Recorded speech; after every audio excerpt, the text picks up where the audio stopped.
You have exactly 15 minutes. That's the average flight time of an ICBM from a launch silo to your city. Most people will reach for their phones to say goodbye. But if you're watching this video right now, you still have a chance. In a world where 90% of the population of major cities disappears within the first 24 hours, there are dead zones for radiation. Places that generals bypass, and that the windrose treats as its favorites.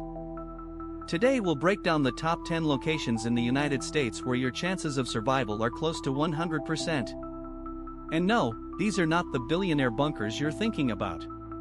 The safest place in America is located where no one is looking for it. And we'll reveal it at the end of this video. Before we move to the list, forget everything you've seen in movies. Survival isn't about shooting. It's about three factors: distance from targets, precipitation geography, and resource self-sufficiency. The United States is a massive target covered with sponges for nuclear strikes. These are the ICBM silos in Montana and the Dakotas. If you're there, you're at the epicenter. But what if I told you that one of the safest places is just a couple of hours' drive from one of the Pentagon's primary targets? A paradox? I'll explain now. 10th place. The northern forests of Maine. This is America's dead end. Vast forest areas separate you from Portsmouth, a naval shipyard, and Boston. There are no strategic facilities here except sawmills. The main advantage is the Atlantic wind rose. For most of the year, air currents carry contamination from industrial centers, New York, Philadelphia, straight into the ocean, bypassing northern Maine. There's an endless supply of timber and fresh water here. But you'll have to become a hunter. The soils here are acidic, agriculture is difficult, and winters last 5 months. 9th place. Coos Bay, Oregon. This is the blind spot between Portland and San Francisco. The effect of marine inversion works here. A dense layer of cold ocean air creates a dome that prevents fine dust from settling on the ground. While the rest of the country struggles with radiation, here you breathe clean air from the Pacific Ocean. There's a deep water port suitable for fishing, and thanks to ocean currents the fish will be less contaminated than the soil in the center of the country. 8th place. Canyonlands, Utah. Natural defensive geometry. Radiation from an explosion spreads in a straight line. Utah's rugged terrain with its canyons and sandstone fins works like a concrete labyrinth. If you're deep in a canyon, you're protected from the flash and the shockwave even if Salt Lake City turns into glass. Sandstone has low thermal conductivity, perfect walls for an improvised shelter. Did you know that some of the world's largest private food storage facilities are hidden in these rocks? 7th place. Green Bank, West Virginia. This is the National Radio Quiet Zone. Any powerful transmitters are banned here so they don't interfere with the giant radio telescope. This means that within a radius of 13,000 square miles there isn't a single target that could be guided by a radio frequency signature. Green Bank is surrounded by the Appalachians, which block radiation clouds coming from Washington, just 200 miles away, but mountains change everything. There is a community here that is already used to living without the internet and cellular communication. They will survive when digital civilization collapses. 6th place. Eureka, California. Climatic isolation. Eureka lies in a zone of constant fog and specific high-pressure fronts. In the event of an exchange of strikes between the US and Asia, radioactive trails will pass either much farther north or south along jet streams.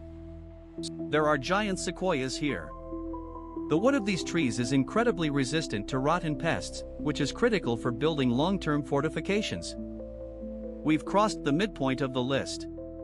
But from here on, places that military analysts call zones of renewal. Places where people don't just survive, they lay the foundation for a new economy.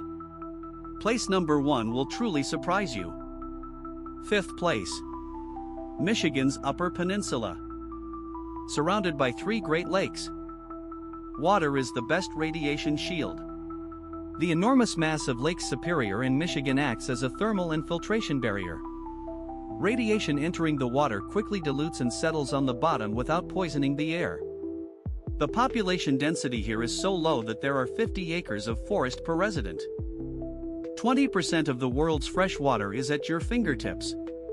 In the world after the war, water will be more valuable than gold. 4th place. The Ozark Plateau, Missouri. Karst cavities. Under the Ozark Plateau lie thousands of deep limestone caves. These are ready-made nuclear shelters created by nature. The temperature there is stable year-round, 13 to 15 degrees Celsius. Some of the most fertile soils in the United States are located here, protected from erosion by hills. This is also where the largest number of preppers, survivalists, in America are concentrated. If chaos begins, this will have the most organized defense. 3rd place. The Appalachians, North Carolina. Orographic air uplift. When a radioactive cloud meets the Blue Ridge Mountains, it is forced to rise. This causes forced precipitation on the eastern slopes. If you are on the western slope of the ridge, the mountain literally squeezes radiation out of the cloud before it reaches you. There is biodiversity here. You can grow almost anything, from grains to medicinal herbs. 2nd place. Vermont. Lack of strategic interest. There are no major military bases, nuclear power plants, launch silos, or megacities in Vermont. From a nuclear planning perspective, it's empty space. But for you, that's a plus. Dairy farming and decentralized energy. Vermont has the highest percentage of private solar panels and wind turbines per capita. You won't depend on the country's collapsed power grid. Political and geographic vacuum. There's nothing here worth spending a $30 million missile on. But there are communities used to living autonomously. And so, the number 1 spot. It combines everything: protection from wind, absence of targets within a 300-mile radius, and resources for life for decades. This is the Arizona Highlands, the area between Sedona and the Grand Canyon. Why? The Grand Canyon is a natural trap for radiation that will sink deep into the fractures. The highlands lie above the level of most toxic fogs. Huge reserves of underground water and ideal conditions for solar energy. Here you won't just survive, you'll be able to build a new world. Geological superiority. This place lies at an elevation of over 2,000 meters. Most radioactive particles are heavier than air and accumulate in lowlands and valleys. The nearby Grand Canyon works like a giant drain. Cold, contaminated air will flow into the canyon, leaving the plateau clean. Solar energy 300 days a year. But the main thing is the distance from all wind corridors coming from the ICBM bases in Montana and Wyoming. You're in a dead corner for all major fallout trajectories. This is the cleanest sky in post-apocalyptic America. Of course, the best way to survive a nuclear war is not to start one. But if this list made you look differently at your next vacation trip or real estate purchase, then we didn't work in vain. Which location did we forget? Maybe your hometown is also a hidden fortress? Write in the comments, let's discuss tactics. Subscribe to the channel, here we reveal scenarios of the future and real survival methods every week. Be ready. See you in the next video.